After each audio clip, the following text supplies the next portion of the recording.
ನೀವು ಇದೇ ಕ್ಷೇತ್ರದ ಮತದಾರ ಅಂತ. ಹೌದ್ರಿ ಹೌದ್ರಿ. ಹೆಂಗಿದೆ ಈಗ ಟ್ರೆಂಡ್ ಇಲ್ಲಿ? ಏನು ಈ ಸದ್ಯ ಮೆಟ್ಟಿಗೆ ಬಿಜೆಪಿ ಮುಂದುವರಿಬೇಕಂತ ನಮ್ಮ ವಿಚಾರ ರೀ. ಬಿಜೆಪಿನ ಯಾಕೆ ಗೆಲ್ಬೇಕಿಲ್ಲಿ?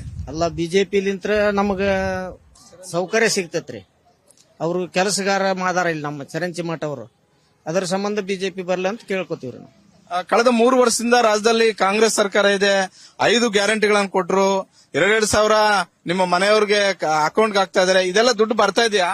ಸ್ವಲ್ಪ ಬರ್ತತ್ರಿ, ಪೂರ್ತಿ ಬರಂಗಿಲ್ಲ. ಅದು ಒಮ್ಮೆ ಕಟ್ ಆಕತಿ, ಒಮ್ಮೆ ಬರ್ತೈತ್ರಿ.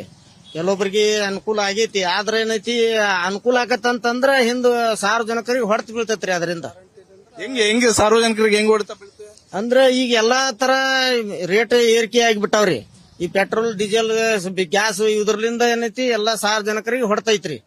ಗ್ಯಾರಂಟಿ ಕೊಟ್ಟಾರ ಅನ್ನೋದಷ್ಟ ಆಗೈತಿ, ಹಿಂದ್ ಹೊಡೆತ ಬಾಳ ಐತ್ರಿ. ಅದರಿಂದ ಮೇಟಿ ಅವರನ್ನ 5 ವರ್ಷಕ್ಕೆ ನೀವು ಆಯ್ಕೆ ಮಾಡಿ ಕಳಿಸಿದ್ರಿ.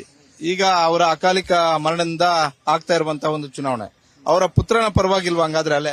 ಅಲ್ಲ ಅದು ಐತ್ರಿ, ಇಲ್ಲ ಅಂತ ಏನೇ ಅಲ್ರಿ. ಈಗ ಒಂದ್ ಕಡೆ ಮಾಡಿದ್ದು ಚಲೋ ಮಾಡ್ಯಾರ ಅನ್ನೋದಷ್ಟ ಆಗೈತಿ. ಹಿಂದ್ ಬಾಳ ಸಾರ್ವಜನಿಕರಿಗೆ ಬಾಳ ತೊಂದರೆ ಐತಿ ಒಟ್ಟೀಗ.